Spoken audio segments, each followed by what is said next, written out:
Carpal tunnel syndrome, a really common diagnosis given to people with wrist or hand problems, but also a really common misdiagnosis. So how can you tell if it really is carpal tunnel syndrome? What else might be causing those symptoms, and what can you do about it? So what is the carpal tunnel? The bones in your wrist, the carpal bones, form an arch like this. There is bone on the back of the arch and on the sides, and then a tough ligament, the transverse carpal ligament, stretches over the front of the arch and turns it into a tunnel. This tunnel is one of the main entry points for tendons and nerves to get from your arm into your hand. 9 flexor tendons pass through here, 2 to each finger and 1 to your thumb, along with the median nerve. What goes wrong? Carpal tunnel syndrome is when the median nerve gets squashed, stretched or irritated as it passes through the carpal tunnel. The nerve irritation and inflammation cause more swelling, which then squash and irritate the nerve further. This process involves complex changes to the biochemistry and microcirculation of the nerve, which are still being studied to help us understand them better.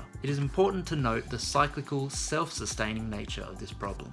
Who gets it? Carpal tunnel syndrome can happen in anyone, but is most common in women between the ages of 40 and 60. Other risk factors include repetitive manual work, especially with heavy gripping or vibrating tools, swelling in the arms and hands, for example during pregnancy or menopause, injury to the wrist or hand, such as a wrist fracture or tendinopathy, obesity, diabetes, wrist arthritis, decreased thyroid function, sustained wrist positions, such as sleeping with your wrists tucked forward, a ganglion or other growth taking up space in the carpal tunnel. What does it feel like? The number one feature of carpal tunnel syndrome is tingling or numbness in certain parts of the hand. The median nerve most often supplies the thumb, the index finger and the middle finger on the palm side. The ring finger is sometimes affected, but the little finger is almost always supplied by a different nerve. These feelings usually vary throughout the day, often worse at night. If the numbness in these fingers becomes constant 24 hours a day, the nerve is at risk of permanent damage,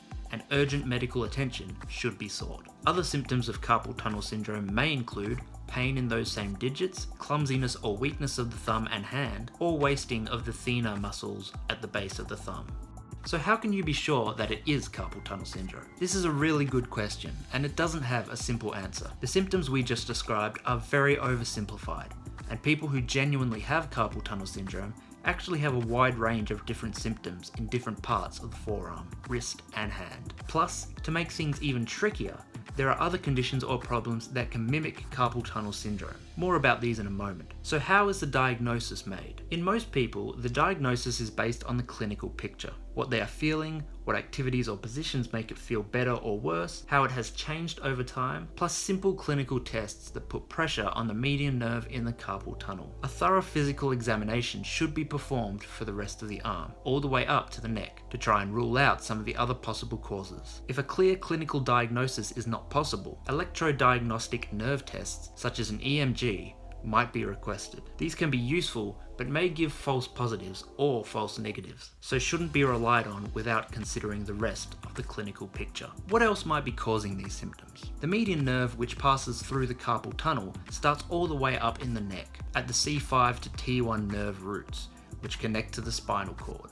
Compression or irritation anywhere along the length of these nerve fibers may result in symptoms that mimic carpal tunnel syndrome. This might happen because of arthritis, or disc issues in the neck, or because of compression from muscle overactivity in the shoulder region or the forearm, and so on. The carpal tunnel is the most common location for the median nerve to be irritated, but other locations should be examined and ruled out before you assume the problem is carpal tunnel syndrome. So if the diagnosis is carpal tunnel syndrome, what can be done about it? Step 1 is to step back and look at the big picture. Try to identify the factors most likely to be causing the problem and see if they can be modified or improved. Can you change any work-related issues? Maybe take more frequent breaks from gripping activities. Maybe invest in some anti-vibration work gloves. Maybe delegate aggravating tasks to someone else. If the underlying issue is diabetes or hypothyroidism, is it being well managed? If obesity is a concern, is expert advice being sought on working towards some achievable weight loss goals? Step 2 is to try things that might help to protect or settle down the nerve immediately. Wearing a wrist splint at night or during aggravating activities can be very helpful, especially if the symptoms are worse at night. Median nerve slider exercises, or K-taping techniques,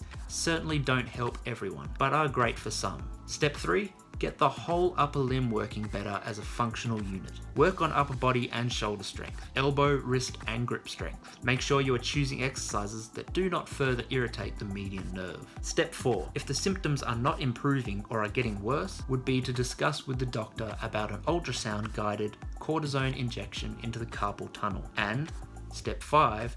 Seek surgical opinions about carpal tunnel release surgery. Let's talk more about this option. For people who genuinely have carpal tunnel syndrome and whose symptoms have become severe or constant despite trying other treatments, carpal tunnel release surgery should certainly be considered. It is a very common procedure, usually performed under local anesthetic, either through a small open incision or through an even smaller keyhole using an endoscope. Whichever technique is used, the surgeon will cut through the transverse carpal ligament at the front of the carpal tunnel. This takes the pressure off the median nerve and hopefully allows it to return to normal. Of course, there is no such thing as a guaranteed good outcome with surgery. Some of the risks include failure to improve symptoms, maybe it wasn't actually carpal tunnel syndrome, or maybe the nerve damage had become too severe. Additional nerve damage, a very small risk but happens occasionally. Sometimes our nerves take unexpected or unusual paths and can end up in harm's way.